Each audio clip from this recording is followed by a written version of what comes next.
네, 2부 바로 시작하겠습니다. 지금 보시는 건물은 이제 송파구 문정동에 있는 대지예요. 이 건물은 H로 시작하는 아 위에 써 있네요. 위에 그 한스 바이오메드라는 그 제약회사의 사옥인데 이때도 마찬가지로 현상 설계였습니다. 여러 회사가 이제 경쟁하는 거죠. 그래서 그때 이제 3개인가 4개 회사가 경쟁을 했었는데 이것도 물론 떨어졌으니까 안 지어졌겠죠. 그래서 저희는 요거를 평면상에서 볼 때 요 한 덩어리 한 덩어리 그리고 뒤에 한 덩어리 또 한 덩어리 이렇게 4등분을 해서 매스를 분절했고 보시면 이게 H자를 형성하는 거예요. 한스바이오메드의 H자. 그래서 요 두 매스를 이렇게 옆 측면에서 허리춤에서 나온 요 띠가 감싸서 이어주는 그런 이제 디자인이죠. 뒤에서 봐도 또 이렇게 두 매스 그리고 마찬가지로 한쪽에서 또 감아 들어가는 그렇지만 너무 똑같으면 재미없으니까 이런 매스의 볼륨감이 다르고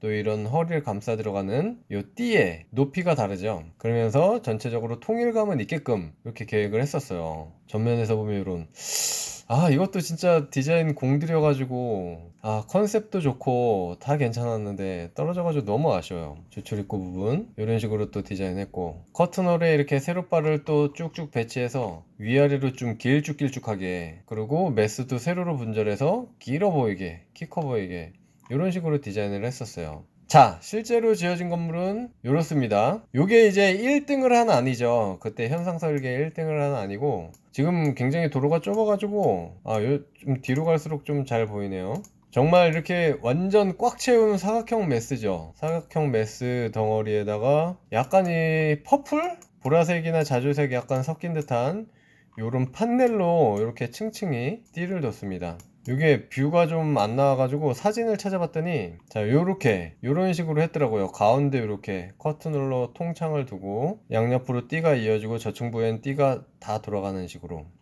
참 이것도 마찬가지로 아쉽네요. 지어졌으면 얼마나 좋을까. 이래서 형상 설계를 안 하는 거예요. 자, 그 다음은 이제 논현동에 있는 근린생활시설 건물이고요. 네, 요때 이렇게 디자인을 했었어요. 이것도 벌써 꽤 된 디자인이에요. 지금 보시면 한쪽에는 좀 건물의 메인뷰 쪽이죠. 그러니까 하얀 밝은 판넬로 이렇게 마치 보면은 좀 날개 같지 않습니까? 이렇게 사선과 곡선을 동시에 좀 사용을 해가지고 좀 역동적인 모습을 좀 표현하고자 했고요. 여기 바로 옆에가 어반하이브예요. 이렇게 주출 입구 부분. 이때 2개 층을 오픈하는 엄청 큰 이 폴딩 도어로 이렇게 계획을 했었네요. 위에서 보면 또 이런 모습인데 너무 괜찮지 않습니까? 그리고 실내도 이렇게 디자인했었어요. 2개 층을 오픈해서 카페로 쓰는 모습들. 그리고 상부층. 이랬던 게 실제로 어떻게 지어졌을까요? 짜잔! 요 건물입니다. 바로 여기가 이제 신논현역이고 사거리고 어반하이브 바로 옆인데 보시면 이렇게 뭐 벌집 모양의 패턴이 막 들어간 것처럼 금속 재질의 이런 프레임들로 엮어가지고 꼭 이중의 피죠. 요게 건물이 있고 밖에 외피가 하나 더 있는 그래서 마치 이거는 신축이 아니고 꼭 리모델링을 한 것 같은 그런 느낌이에요. 아무튼 이런 어반 하이브의 이런 재밌는 표면 텍스처랑 뭐 비슷하게 가려고 했는지 이렇게 디자인이 됐네요. 또 측면 벽은 그냥 일반 마감이고요. 네, 이렇게 됐습니다. 자, 다음이고요. 이거는 이제 부천 신곡동에 있는 정말 어마어마한 규모의 그 복합 상업시설이에요. 큰 상가라고 보시면 되죠. 도로나 이런 것들은 주변이 엄청 빽빽하고 좁고 복잡한데 물론 이제 이건 CG니까 주변이 없죠. 이따 사진 보시면 알겠지만 엄청 다 또 좁은 도로들이에요. 그 사이에 엄청 큰 건물이 서 있습니다. 이 건물도 뭐 규모도 있고 나름 디자인 열심히 해서 최종적으로 이런 디자인이 나왔었고요. 그 다음에 조금씩 또 변경이 됐어요. 사선을 줘서 이제 비상하는 날개. 이것도 저희가 참 그런 걸 잘 쓰는 것 같아요. 역동적인 거, 뭐 비상하는 느낌, 좀 진취적으로 앞으로 나아가려고 하는 그런 느낌들을 많이 좀 예전에 썼던 것 같고요. 다른 쪽에서 보면 이런 느낌이고요. 이런 느낌도 정갈하고 참 괜찮아요. 저층부는 이렇고 그리고 또 이 다음에 건축주분께서 변경을 좀 요청하셔가지고 좀 더 재밌는 디자인을 합니다. 큰 틀은 벗어나지 않지만 여기서 재질을 좀 바꿔가지고 이런 펀칭 메탈을 좀 쓰고 이 건물이 이제 피노키오라는 이름의 건물이라서 이렇게 이제 글씨를 좀 저층부에다가 이런 펀칭 메탈을 마찬가지로 사용해가지고 표현을 했죠. 이런 식으로.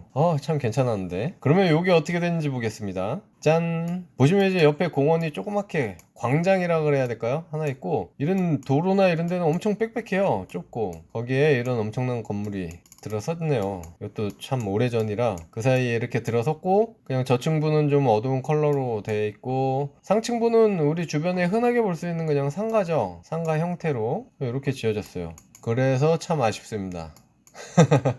다 아쉬워. 자, 그 다음 건물은 이제 성수동에 있는 KD 경기고속이라고 있습니다. 운송회사죠. 이제 K자가 들어가기 때문에 이제 너무 대놓고는 아니지만 어느 정도 K자를 또 형상화를 하게 됐어요. 이 매스의 형태로요. 그래서 K가 약간 뒤집힌 모습이죠. 뭐 저쪽에서 반대편에서 보면 이제 K자의 형태가 나오는 거겠고. 그래서 매스 자체에 이렇게 사선을 줬죠. 사선을 주고 하단부에도 사선을 줘서 살짝 이런 것들이 비껴지면서 좀 이 사선 자체가 조화가 되게끔 신경을 많이 썼어요. 그래서 열심히 나름 다듬어서 이런 형태가 나왔고, 이제 측면 쪽에서 보면 이런 형태, 이쪽은 이제 커다랗게 코어가 들어가는 부분이고, 예, 반대쪽에서 보면 이렇게 또 메스가 처리되죠. 이렇게 보면 이게 이제 K자로 보이게끔.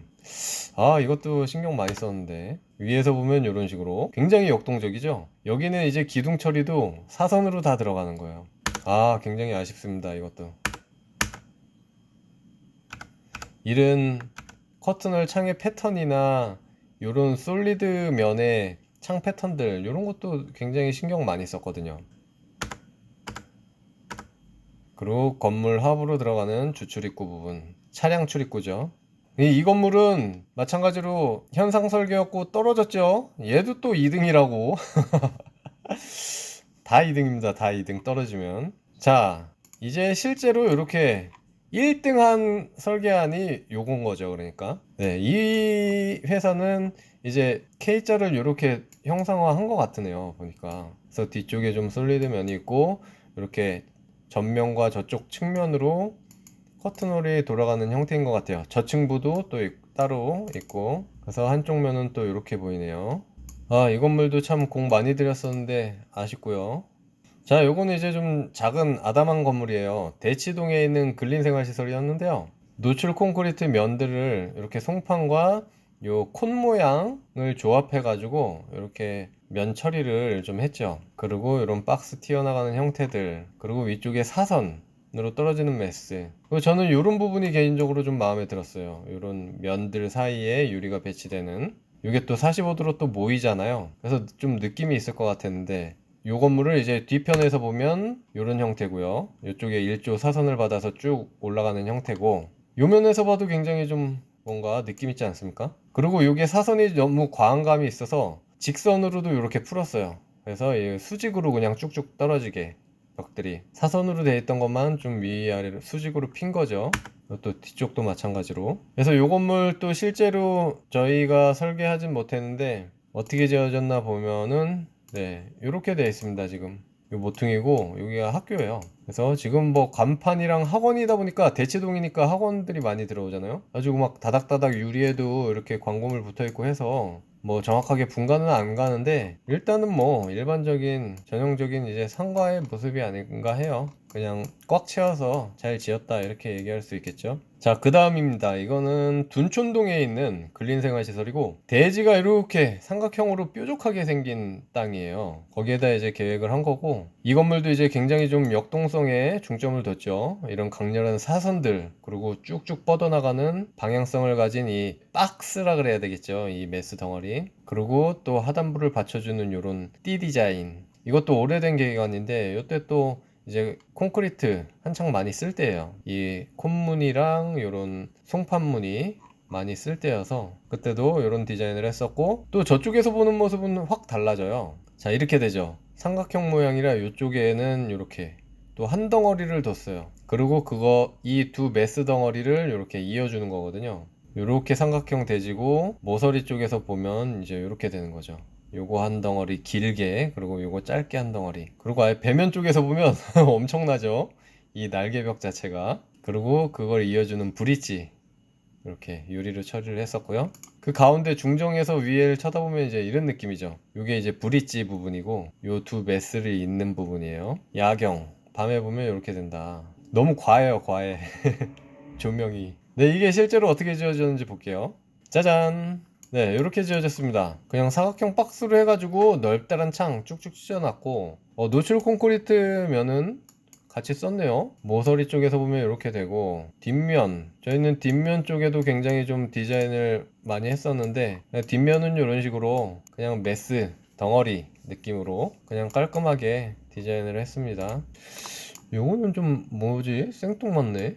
아무튼 그렇고요. 자, 그 다음은 이제 요 위쪽이 이제 수유역 쪽이에요. 수유역 근처에 여기가 이제 번동이라고 하는 동네인데, 요게 이제 마사의 건물이고 그 옆에 모서리에 이렇게 좀 규모가 큰 복합시설이에요. 그래서 영화관도 들어오고, 여기다가 그 당시에 했던 영화 포스터를 붙여놨는데 2012년 6월? 와, 진짜 오래됐네. 그때도 이제 건축주분께서 굉장히 좀 독특한 역동적인 멋있는 디자인을 원하셔가지고 제가 이렇게 디자인을 했어요. 띠를 이쪽 메스에는 이렇게 해주고 이 뒤쪽으로는 이렇게 해줘서 이게 좀 90도로 꺾인, 그러니까 한쪽은 이쪽 보고 한쪽은 저쪽 보는 디자인을 연결하는데 그 사이에 이렇게 곡선을 주고, 또 가운데 부분의 메스에도 이렇게 곡선을 줘가지고 좀 날카롭지만 그 안에서 좀 부드러워 보이는 이미지가 이렇게 좀 어우러지게 이렇게 디자인을 했었습니다. 또 언젠가 한번 꼭 써먹어 보고 싶어요, 이 디자인도. 좌측면 쪽에서 보면 이런 느낌이고요. 이제 상부와 하부의 이런 주출 입구 처리들, 요면과 요면이 약간 차이가 있어가지고 거기를 이렇게 곡선으로 메어준 모습이죠. 자, 그러면 이제 요 위치에는 어떤 건물이 들어섰나 볼게요. 짜잔, 이런 건물이 들어섰습니다. 저희 디자인과는 완전히 대비되죠. 그냥 직선으로 모든 디자인을 풀었죠. 커튼홀도 그냥 한 면으로 해서 여기 살짝 이제 메스 돌출시키고, 요 지붕 쪽에 이제 좀 뭔가 디자인이 들어간 것 같긴 해요. 조형물 보시면 이렇게 좀 각이 져가지고 좀 파였죠. 뭐 깔끔하고 정갈하게 디자인을 해놓은 모습이네요. 지금 이제 자료들을 예전 거를 쭉 찾다 보니까 이제 저는 몇 가지 안 될 줄 알았어요. 그랬더니 생각보다 많이 나오는 거예요. 그래가지고 지금도 보여드릴 건물이 좀 더 남았어요. 근데 또 시간이 너무 길어지면 안 되니까 일단 또 여기에서 좀 끊을게요. 끊고 다음 영상에서 다시 남은 부분, 또 남은 건물들도 재밌는 건물이 많이 있으니까요. 그 건물들 보여드리겠습니다. 아, 이게 또 3부까지 애매하게 넘어가는데 아무튼 최대한 빨리 올릴 테니까요. 3부 영상도 기대해 주십시오. 감사합니다.